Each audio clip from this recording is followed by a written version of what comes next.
تاشی آئینے کے سامنے کھڑی بال بنا رہی تھی کہ اس کی نظر اپنے بھرے بھرے جسم پر جاتی ہے۔ اس کا 9واں مہینہ چل رہا تھا۔ وقت کتنی تیزی سے گزر رہا تھا پتہ بھی نہیں چلا۔ ان 9 مہینوں میں سب نے اس کا بھرپور خیال رکھا تھا، خاص کر ابان شاہ نے تو اس کو اپنے ہاتھ کا چھالا بنا رکھا تھا۔ کبھی کبھی تو بادشاہ اپنی قسمت پر رشک کرتے، بھلا مجھ سے بڑھ کر بھی کوئی خوش نصیب ہو سکتا ہے، جو چاہا وہی پا لیا۔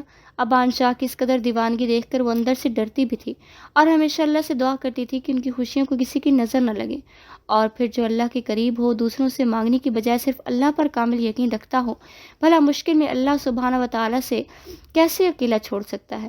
اور بادشاہ نے تو ہر تکلیف میں صرف اللہ کو ہی پکارا تھا۔ وہ آئینے کے سامنے کھڑی بال کم اور خود کو زیادہ گھور رہی تھی۔ جب سے اس کا پیٹ بڑا ہوا تھا وہ گول مٹول سب بھالو ہی بن گئی تھی اور ابان شاہ سے خوب تنگ بھی کرتا تھا۔ کبھی کبھی تو بادشاہ چڑ سی جاتی تھی اور پھر ابان شاہ سے ناراض ہو کر منہ بنا کر بیٹھ جاتی اور ابان شاہ گھنٹوں اسے منانے میں صرف کر دیتا بغیر کوئی بھی ماتھے پر شکن لائے۔ ابان شاہ جو بادشاہ کی وجہ سے آج کل جلدی آفس سے واپس آ جاتا تھا، وہ کمرے میں آیا تو بادشاہ کو آئینے کے سامنے گمسم سی کھڑی دیکھ کر پیچھے سے آ کر اس کے گرد باہوں کا حصار بنا کر اس کے دائیں کندھے پر تھوڑی ٹکا دی۔ میرا بھالو کن سوچوں میں گم ہے کہ ایسے اپنے بان کے آنے کا بھی پتہ نہیں چل سکا۔ وہ اپنی داڑھی کو اس کی گردن پر مسلتے ہوئے نرم لہجے میں بولتا ہے تو بادشاہ جو اپنے موٹے ہونے کا غم لیے کھڑی تھی، وہ اس اچانک افتتاحات پر ہڑبڑا جاتی ہے اور پھر ابان شاہ کو دیکھ کر ایک لمبی سانس خارج کرتی ہے اور بولتی ہے، دیکھیں نواب، میں کتنی موٹی ہو گئی ہوں۔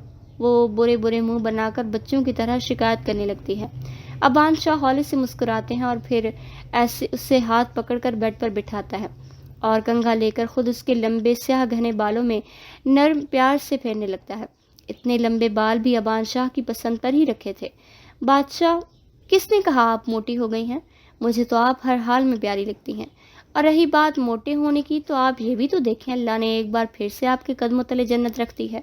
خوش قسمت ہیں آپ، ورنہ بہت سی ایسی عورتیں بھی ہیں جو ان پلوں کو محسوس کرنے کے لیے ترس رہی ہیں، اور آپ نے موٹا ہونا محسوس کر لیا ہے، پر یہ نہیں محسوس کر سکیں کہ آپ کے چہرے پر ممتا کی نور کس قدر پھیلا ہوا ہے۔ اچھا سوری، اب ایسا کچھ نہیں سوچوں گی، میں کچھ زیادہ ہی فیل کر گئی تھی۔ وہ اس کے دونوں ہاتھ پکڑ کر بولتی ہے اور ابان شاہ آگے بڑھ کر اس کی پیشانی پر اپنے لب رکھتا ہے اور پھر باری باری اس کے دونوں آنکھوں کو چومتا ہے۔ بادشاہ بھی سکون سے آنکھیں بند کر لیتی ہے۔ تم نے دیکھی ہی نہیں عشق کے قلندر کی دھمال، پاؤں پتھر بھی پڑتا ہے تو دھواں اڑتی ہے۔ زاویار خان زادہ اپنی کسی اہم مشن پر کچھ دنوں کے لیے دوسرے شہر گیا ہوا تھا اور آج اس کی واپسی تھی، جس کی وجہ سے عائشہ میڈم دوپہر سے کچن میں گھسی اس کی پسند کا کھانا تیار کر رہی تھی۔ دوپہر سے شام ہونے کو آئی تھی، پر پتہ نہیں کون سی ڈش تھی جو تیار ہونے کا نام ہی نہیں لے رہی تھی۔ پھر اللہ اللہ کر کے عائشہ کچن سے باہر نکلتی ہے۔ امل اور زوبی کی بھی جان میں جان آتی ہے، ورنہ عائشہ نے تو آج ان کے لیے بھی نو لفٹ کا بورڈ لگا رکھا تھا۔ امل اور زوہی دل ہی دل میں اپنے باپ کو لیے جن بھن رہے تھے، پر منہ سے کچھ کہنے کی جرات نہیں کر سکتے تھے۔ پتہ تھا پھر عائشہ کی چپل نے ان کا دور تک پیچھا کرنا تھا۔ ماما یار، کب تک بابا آئیں گے؟ عائشہ جیسے ہی کچن سے فریش ہونے کو نکلتی ہے، آگے ان کا سپوت باپ کے لیے بے چینی لیے کھڑا تھا۔ امل سے بولو، بابا کو فون کریں، کب تک پہنچ رہے ہیں؟ میں تب تک فریش ہو کر آتی ہوں۔ وہ زوہی کو گال پر بوسہ لیتی اب اوپر کمرے میں چلی جاتی ہے اور زوہی بجائے امل سے کہنے کے خود ہی زاویار کو کال کرنے لگتا ہے۔ بابا کب تک آئیں گے آپ؟ زوہی کب سے آپ کا ویٹ کر رہا ہے، مس یو سو مچ بابا۔ جیسے ہی کال پک ہوتی ہے، زوہی بنا کچھ سنے اپنی بات سنا رہا تھا۔ زاویار جو مینشن کے باہر گاڑی سے اتر رہا تھا، وہ زوہی کی بات سن کر مسکراتا ہے اور بولتا، زوہی آنکھیں بند کرو، 2 منٹ بعد بابا زوہی کے پاس ہوں گے۔ زوہی جھٹ سے آنکھیں بند کرتا ہے۔ ابھی ایسے آنکھیں بند کرے، کچھ ہی سیکنڈ ہوتے ہیں کہ زاویار دبے قدموں چلتا اس کے پاس آتا ہے اور اسے اپنی گود میں اٹھا کر چٹا چٹ اس کے گال چوم لیتا ہے۔ زوہی بھی کھلکھلا کر ہنسنے لگتا ہے۔ بابا میں نے بہت مس کیا آپ کو، زوہی اس کے گلے میں باہیں ڈال کر بولتا ہے۔ اچھا، کتنا مس کیا میرے شہزادے نے مجھے، بتاؤ؟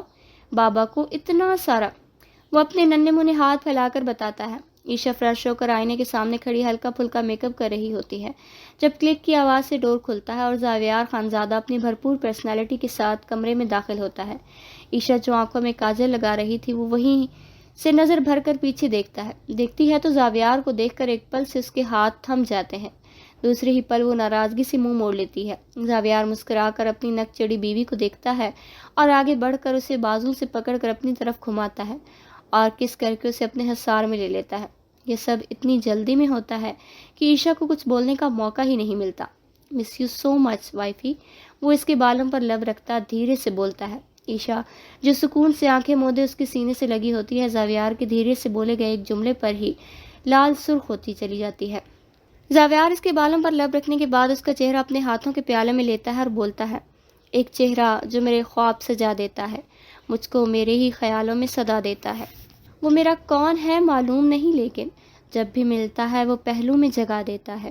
میں جو اندر سے کبھی ٹوٹ کے بکھروں، وہ مجھ کو تھامنے کے لیے ہاتھ بڑھا دیتا ہے۔ میں جو تنہا کبھی چپکے سے بھی رونا چاہوں، وہ دل کے دروازے کی زنجیر ہلا دیتا ہے۔ اس کی قربت میں ہے نہ جانے کیا بات، محسن ایک لمحے کے لیے صدیوں کو بھلا دیتا ہے۔ عائشہ سے تو شرم کے بارے نظریں ہی اوپر نہیں ہو رہی تھی، زاویار تو بس اس کی خوبصورت دھنک جیسے رنگوں کو تکتا جا رہا تھا۔ جذبات تھے کہ امٹ امٹ کر باہر نکلنے کو مچل رہے تھے۔ وہ دل کی بے قراری کو تسکین پہنچانے کے لیے جھٹ سے اس کی گلابی باریک پنکھڑیوں جیسے لبوں پر جھک کر شدتیں لٹانے لگتا ہے۔ پیاس تھی کہ بڑھتی جا رہی تھی۔ کافی دیر تک اپنی من مرضی کرنے کے بعد اس نے عائشہ کو کچھ دیر سانس لینے کی آزادی دی تھی، اور چند ہی پلوں بعد وہ دوبارہ سے ایسے اپنی محبت میں رنگنے لگا تھا، جا بجا چہرے پر بوسوں کی بارش کرتا وہ عائشہ کو بتا رہا تھا کہ شادی کے اتنے سالوں بعد بھی اس کی دیوانگی میں کوئی کمی نہیں آئی تھی، ہلکی بڑی بلکہ بڑی ہی تھی۔ عائشہ تو حال سے بے حال ہو چکی تھی۔ اس چند پل کی قربت سے ہی زاویار خان زادہ تو اتنے دنوں کی دوری شاید ابھی مٹانے کے چکر میں تھا۔ زاویار، بس اس کے منہ سے الفاظ ٹوٹ پھوٹ کر نکل رہے تھے۔ کیا ہوا جاننگ، اب بھی سے تھک گئی ہو؟ اتنے دن کا حساب کون پورا کرے گا؟ میری شدتیں اور جنون کون سہے گا؟ وہ اس کے گالوں پر اپنے لب رکھتا مسرور لہجے میں بول رہا تھا، اور عائشہ بھی قطرہ قطرہ اس کی محبت کی بارش میں پگھل رہی تھی۔ بھوک لگی ہوگی، آپ کو چلے نہ نیچے، ڈنر کرتے ہیں، وہ اس کی شدت سے سرخ انار جیسے چہرہ لیا بول رہی تھی۔ پر زاویار خان زادہ تو اس کے ہلتے لبوں کو دیکھ کر بے چین ہو رہا تھا۔ اس کے حلق میں جیسے کانٹے اگ رہے تھے۔ کچھ دیر وہ خود کو باز رکھتا رہا، پھر جب کنٹرول نہ ہوا تو عائشہ کو باہوں میں بھر کر بیڈ کی طرف بڑھتا ہے۔ آج لال حویلی میں بہت گہما گہمی تھی۔ شاہ مینشن کے سبھی لوگ آج لال حویلی آئے ہوئے تھے۔ بادشاہ نے کل رات ایک پیاری سی گول مٹول بیٹی کو جنم دیا تھا۔ ساحل اور مہران کی تو خوشی دیکھنے والی تھی، وہ اس کی گلابی گڑیا کو اپنے پاس سے ہٹنے نہیں دے رہے تھے۔ مہران کا کہنا تھا کہ میں نے اللہ سے دعا کی تھی، مجھے بہن چاہیے، اس لیے اللہ نے ہمارے گھر اس گلابی گڑیا کو بھیجا ہے۔ اسمارا اور امارا بھی اس ننھی گڑیا کو بڑے اشتیاق سے دیکھ رہی تھیں۔ وہ گلابی گڑیا بھی تو سب کو یوں آنکھیں مٹکا مٹکا کر دیکھ رہی تھی جیسے پہچاننے کی کوشش میں لگی ہو۔ فلیش بیک: رات ابان شاہ دیر تک ڈیرے پر ٹھہرا رہا تھا، جس کی وجہ سے اسے آنے میں کافی لیٹ ہو گیا تھا۔ بادشاہ کی شام سے ہی ہلکی ہلکی طبیعت خراب تھی، پر اس نے توجہ نہ دی، نہ ابان کو اس بارے میں کچھ بتایا۔ آج کل بادشاہ کی وجہ سے وہ کام پر بھی کم ہی دھیان دے پا رہا تھا، اور پھر رات بھر وہ بار بار اٹھ کر چیک بھی کرتا تھا کہ کہیں بادشاہ کو کوئی مسئلہ تو نہیں، درد تو نہیں۔ ساحل اور مہران تو اپنی دادی کے پاس سوتے تھے، جبکہ ان کے آخری دنوں میں بادشاہ کو الٹیاں بھی آنے لگی تھیں، جس کی وجہ سے ابان کہیں آتا جاتا نہ تھا کہ نہ جانے کب ہاسپٹل جانا پڑے۔ کل بھی ایک جرگے کا فیصلہ دینا تھا، جس کی وجہ سے اسے مجبوراً جانا پڑا۔ جب وہ واپس آیا تو بادشاہ سو رہی تھی۔ اس نے مسکرا کر اس کی پیشانی پر اپنے لب رکھے اور اس پر کمبل صحیح سے ڈال کر الماری سے اپنا ایک سوٹ لے کر فریش ہونے چلا گیا۔ فریش ہو کر بال بنانے کے بعد خود پر پرفیوم کا چھڑکاؤ کرتے وہ بیڈ پر آ کر سونے کے لیے لیٹ جاتا ہے۔ ابھی سے سوئے کچھ ہی دیر ہوئی تھی کہ بادشاہ کے رونے کی آواز سے جھٹ سے وہ اٹھ کر بیٹھ جاتا ہے۔ تاشی میری جان، کیا ہوا؟ درد کی وجہ سے وہ بول بھی نہیں پا رہی تھی۔ ابان شاہ بنا دیری کیے اسے گود میں اٹھائے سیڑھیوں سے نیچے اترتا جاتا ہے اور گاڑی میں پچھلی سیٹ پر لا کر اسے لٹاتا ہے، اور بنا کسی کو بتائے گاڑی ہاسپٹل بھگا کر لے جاتا ہے۔ اندر بادشاہ کا آپریشن چل رہا تھا، جبکہ ابان شاہ باہر پریشان سا یہاں سے وہاں چکر لگا رہا تھا۔ چونکہ رات کے ٹائم تھا، اس لیے اس نے کسی کو بتا کر پریشان کرنا مناسب نہیں سمجھا۔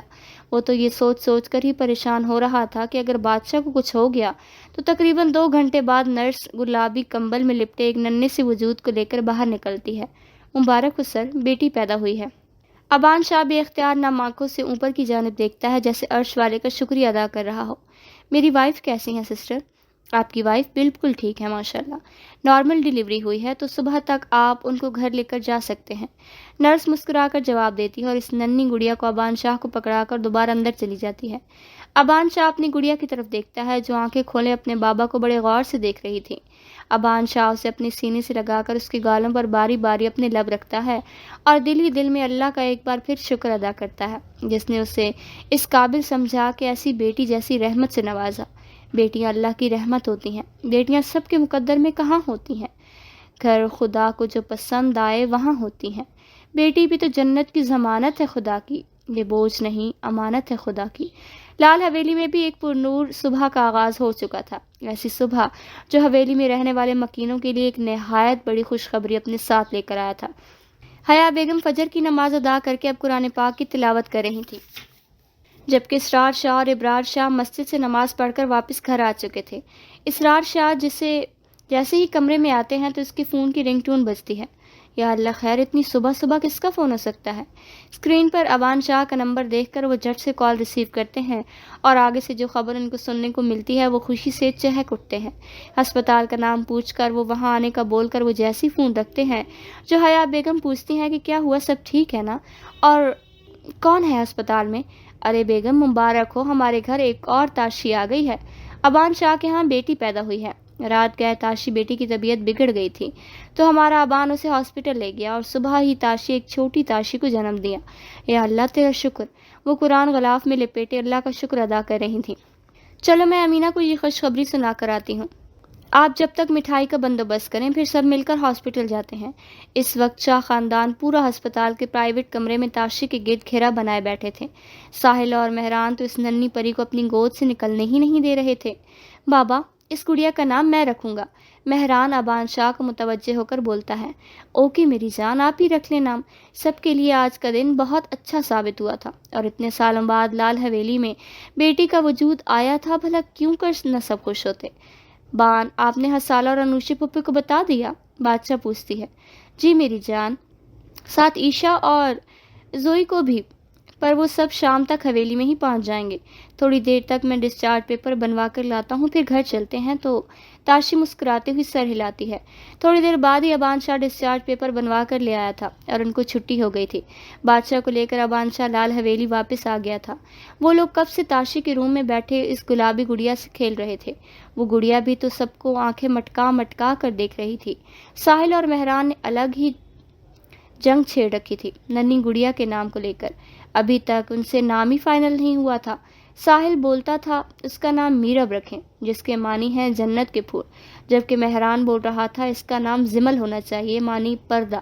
تو حیا بیگم نے مسکرا کر اپنے دونوں لاڈلوں کو اپنے پاس بلایا اور پاس بٹھا کر بولی، نام تو دونوں ہی پیارے ہیں، پر آپ دونوں نے نہیں رکھ سکتے تو کیوں نہ ہم وہ نام رکھیں جو زیادہ اچھا ہو۔